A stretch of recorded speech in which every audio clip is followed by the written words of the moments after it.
Hello बच्चों, स्वागत है आपका अपने यूट्यूब चैनल अल्फा इंस्टीट्यूट में। सभी को जय मां सरस्वती। तो आज हम बात करेंगे इलाहाबाद यूनिवर्सिटी के बारे में, जो कि आपका सीयूटी से रिलेटेड है। जिन्होंने भी सीयूटी का एग्ज़ाम दिया होगा या जिन्होंने अपने प्रेफरेंस में इलाहाबाद यूनिवर्सिटी भरा होगा, वो किस तरह से सीयूटी के थ्रू एडमिशन ले सकते हैं। ठीक है, तो कुछ इस तरह से इलाहाबाद यूनिवर्सिटी दिखाई देती है, जिसको आप देख सकते हैं। और ऐसे ही ये नज़दीक से है और ये हमने दूर से देखी, बहुत दूर से। ये सब कैंपस हैं इलाहाबाद यूनिवर्सिटी के जो आपको दिखाई दे रहे हैं। ठीक है, इसी को एयू भी कहा जाता है या इलाहाबाद यूनिवर्सिटी या यूनिवर्सिटी ऑफ इलाहाबाद कहिए।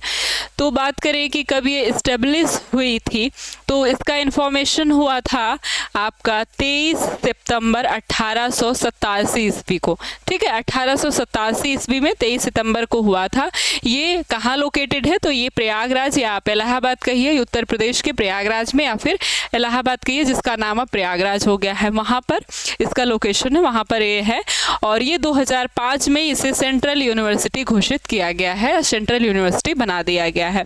ठीक है, fourth oldest university of the India after Calcutta, Bombay and the Madras university in colonial period. ठीक है, जब कहे कोलोनियल पीरियड मतलब उपनिवेशिक काल में, मतलब जब ब्रिटिशों का शासन चल रहा था, उस समय ये चौथी यूनिवर्सिटी थी जो कि कलकत्ता, बॉम्बे और मद्रास यूनिवर्सिटी के बाद इस्टेब्लिश हुई थी। पहली बार यूनिवर्सिटी जब बनती है तो वो कहाँ बनती है, कलकत्ता, बॉम्बे और मद्रास में इस्टेब्लिश होती है, ब्रिटिशों के द्वारा कराई जाती है।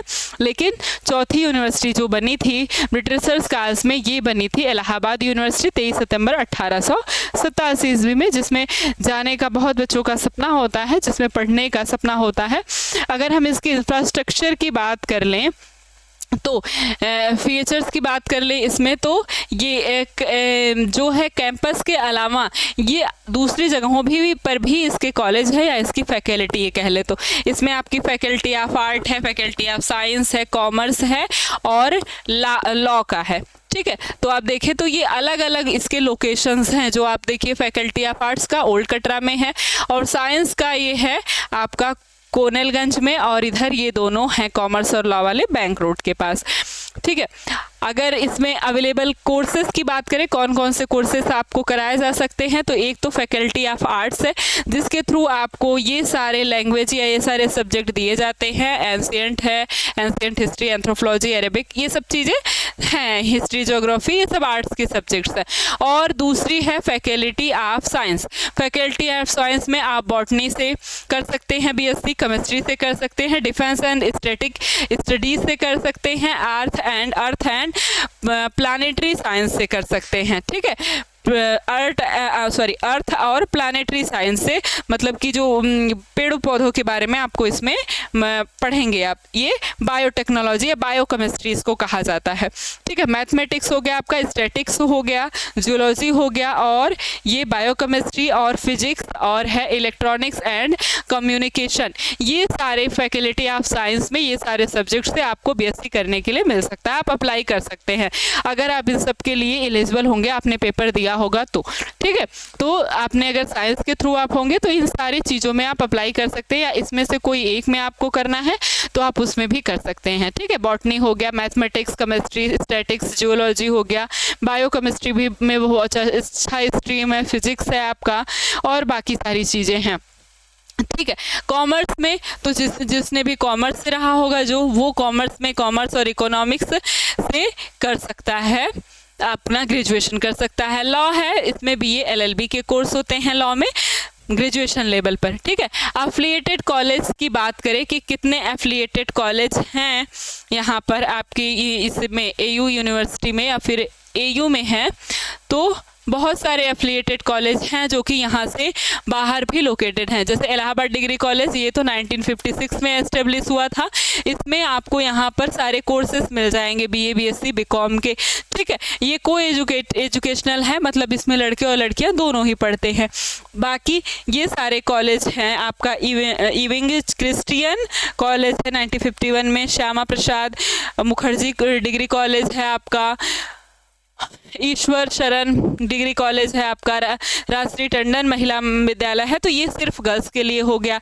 ये वाला जो भी है ये भी गर्ल्स के लिए है।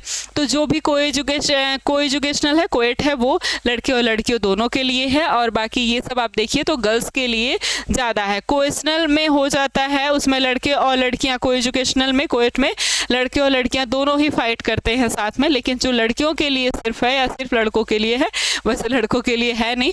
जो सिर्फ लड़कियों के लिए है उसमें वो लड़कियां जो वहाँ से छूट जाएंगी, वहाँ से जिनका मार्क्स पीछे होगा, वो वहाँ पर आकर के अपना मार्क्स कवर करेंगी। ठीक है। Number of seats in different courses, अलग अलग कोर्सों में अगर हम अलग अलग सीट देखें कि कितनी सीट किस किस कोर्स में रखी गई है, तो मेन कैंपस में 4660 सीट आपके बीए के लिए है, बीकॉम के लिए 732, मैथ के लिए अगर आप देखिए बीएससी मैथ में 769 सीट है, बायो में देखिए तो 357 सीट है, और आपका होम साइंस हो गया बीएससी तो इसमें 58 ही सीट है, एलएलबी की 150 सीटें हैं। ठीक है। तो ऐसे ही आपका ये तो मेन कैंपस हो गया। बाकी ये सब कॉलेज जो हमने पहले देखा था उसी का शॉर्ट फॉर्म में है। बाकी ये सब कॉलेज के अलग अलग सीट है। मैथ में देखिए तो 180 है, यहाँ पर एकेडीसी में है ही नहीं सीट, इसमें भी नहीं है। यहाँ 750 प्लस सीटें हैं। इधर भी आपका जेटी में और आरटीएमएम में कोई सीट ही नहीं है, और इधर एसएसके में, एसपीएम में, इन सब में सीट है। ये सब एफिलिएटेड आपके कॉलेज है। इन सब में आप एडमिशन किसी एफिलिएटेड कॉलेज में आपका यूनिवर्सिटी से लेने से, यूनिवर्सिटी से कह सकते हैं यूनिवर्सिटी से आपका कोर्स लेने में कोई संबंध नहीं हो सकता है। आप ये देखने के लिए आपको क्या करना होगा, इलाहाबाद यूनिवर्सिटी की जो वेबसाइट है उस पर आप जाएंगे और यहाँ पर उसमें कॉलेज बने हुए होंगे। कॉलेज पर आप टिक करेंगे तो अलग अलग कॉलेज आपको वहाँ पर दिखाई देंगे जो एफिलिएटेड कॉलेज है। ठीक है। तो आप उन कॉलेज पर टिक करेंगे तो वहाँ पर एप्लीकेशन फॉर्म आया होगा वहाँ का, तो आप वहाँ से भी कई कॉलेज में अप्लाई कर सकते हैं। तो ये आपको बार बार वहाँ पर देखना पड़ेगा, वो कहीं और शो नहीं होता है, उसी कॉलेज के अंदर ही शो होते हैं एप्लीकेशन फॉर्म। ठीक है। तो उनका सीयूईटी से या फिर इलाहाबाद यूनिवर्सिटी से कोई संबंध नहीं होता है, लेकिन आपको जो डिग्री मिलती है वो इलाहाबाद यूनिवर्सिटी की ही मिलती है। तो अगर आपका इलाहाबाद यूनिवर्सिटी के थ्रू जो फॉर्म आता है, जो एप्लीकेशन फॉर्म आएगा, रजिस्ट्रेशन फॉर्म आएगा, वो रजिस्टर करेंगे आप, फिर आपको काउंसलिंग में पार्टिसिपेट करना होगा, तो आप काउंसलिंग में पार्टिसिपेट करेंगे। अगर आपको उसमें एडमिशन नहीं मिल पाता है और आपको वहीं एडमिशन लेना है, तो आप इन कॉलेज में भी एडमिशन ले सकते हैं, जो कि इनका अपना पर्सनल एप्लीकेशन फॉर्म होता है। वहाँ से आप अप्लाई करेंगे, जिसका सीयूटी के नंबर से या फिर सीयूटी से कोई संबंध नहीं है। ठीक है। 12 से संबंध होगा। फीस स्ट्रक्चर के बारे में अब आप देखें तो फीस स्ट्रक्चर सभी की नॉर्मल है, वैसे बहुत ज़्यादा नहीं है। बीए में 3,901 है। अगर प्रैक्टिकल सब्जेक्ट है आपका तो यहाँ पर 951 हो जाता है। बीएससी में सभी के लिए 4,151 है, चाहे वो प्रैक्टिकल वाले सब्जेक्ट हो या नॉन प्रैक्टिकल वाले हो। ऐसे ही बीए एलएलबी में हर जगह, चाहे आप बीएचयू में जाइए, चाहे आप यहाँ जाइए, हर जगह फीस बहुत हाई फाई रहती है। तो 50,000 फीस है 1 साल की। ठीक है। अगर आप क्राइटेरिया और merit score and subject combination की अगर हम बात करें, हाँ, सब्जेक्ट कॉम्बिनेशन की बात करें तो यहाँ पर क्या होता है, ये जो एयू यूनिवर्सिटी है आपकी इलाहाबाद यूनिवर्सिटी, इसमें आपको क्या करना है, अपना 2 डोमेन सब्जेक्ट होना चाहिए आपका, और प्लस 1 लैंग्वेज होना चाहिए, 1 लैंग्वेज होना चाहिए आपका, और प्लस एक जो आपका जीटी का सब्जेक्ट है ये होना चाहिए।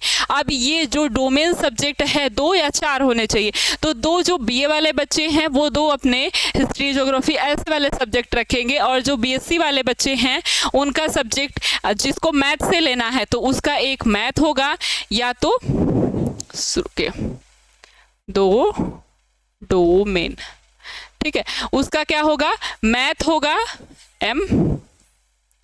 मैथ, फिजिक्स और केमिस्ट्री। तो उसमें से मैथ, फिजिक्स या केमिस्ट्री, और आपका एक है कंप्यूटर साइंस।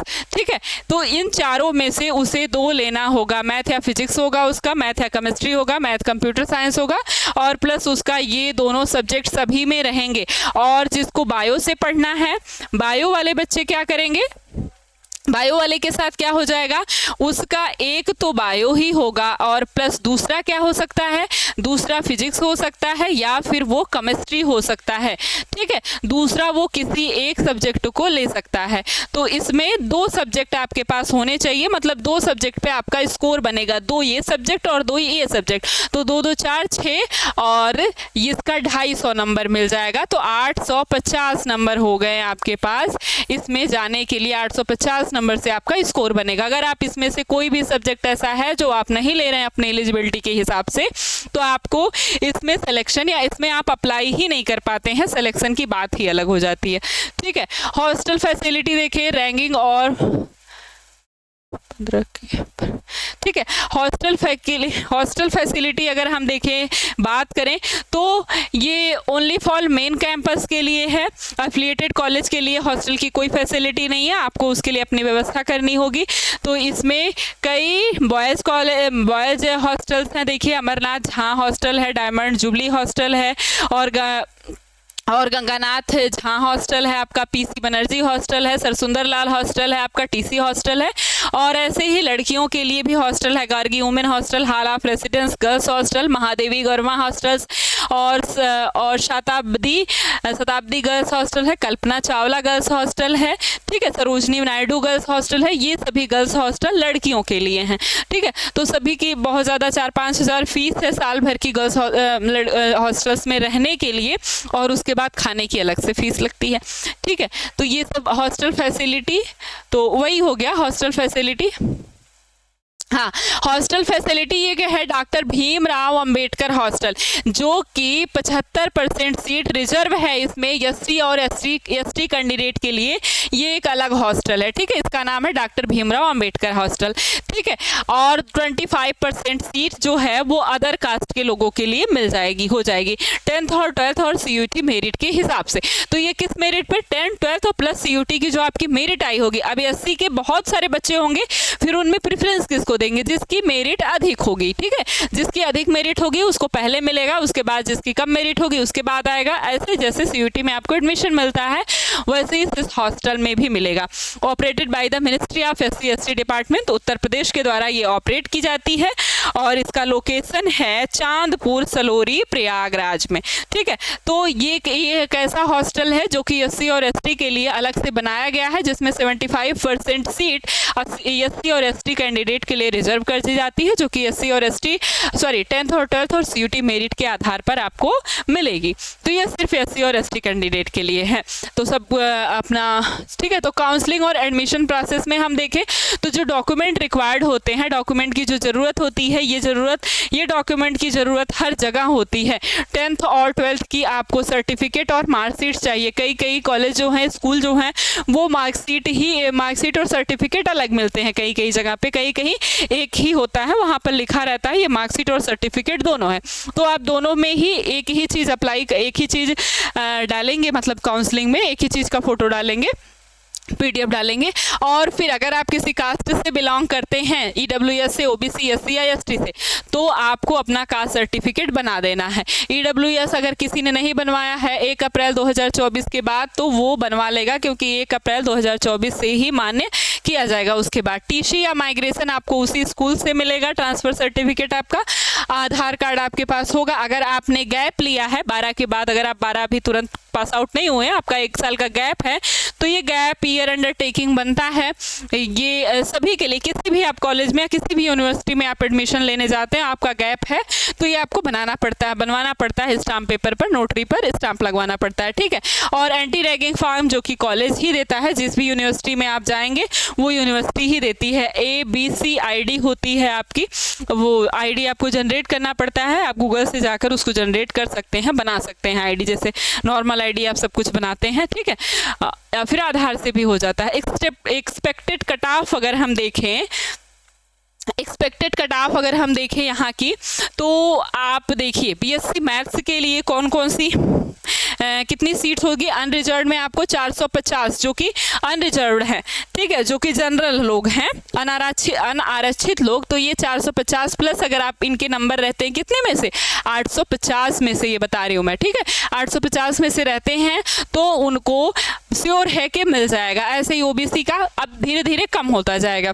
ठीक है, 400 नंबर, ईडब्ल्यूएस के 380 प्लस मार्क्स हैं, अगर एससी के 230 है, एसटी के 60 प्लस भी हैं, 100 तक है, तो उनको एडमिशन मिल सकता है। इसी तरह आपका बीए में भी है, क्योंकि इनका सब्जेक्ट वैसा है, 470 प्लस हो जाएगा, 300 हो जाएगा ओबीसी के लिए प्लस, ईडब्ल्यूएस के लिए 250 प्लस चाहिए आपको, एससी के लिए 150, और ऐसे ही आपका एससी के लिए भी हो जाएगा। और आपका बायोलॉजी में अगर आप देखिए तो 470 नंबर है अनरिजर्व्ड का, ओबीसी में 395 नंबर है, ईडब्ल्यूएस में 395 नंबर है, ऐसे ही आपको आप देख सकते हैं। ठीक है, और ये बीकॉम का है, तो बीकॉम में अगर आपको एडमिशन लेना है तो अगर आपका इतना नंबर आया है अपने सब्जेक्ट में तो आप वहाँ से एडमिशन आप अप्लाई कर सकते हैं। और सबसे पहली बात है कि जब भी इस रजिस्ट्रेशन फॉर्म आया है इसका, तो आप उसे अप्लाई करें, क्योंकि अगर आपने सीयूईटी फॉर्म भरते समय ही इन यूनिवर्सिटियों को अप्लाई नहीं किया है, ईयू को अप्लाई नहीं किया है, तो आप उसमें एडमिशन नहीं ले सकते हैं।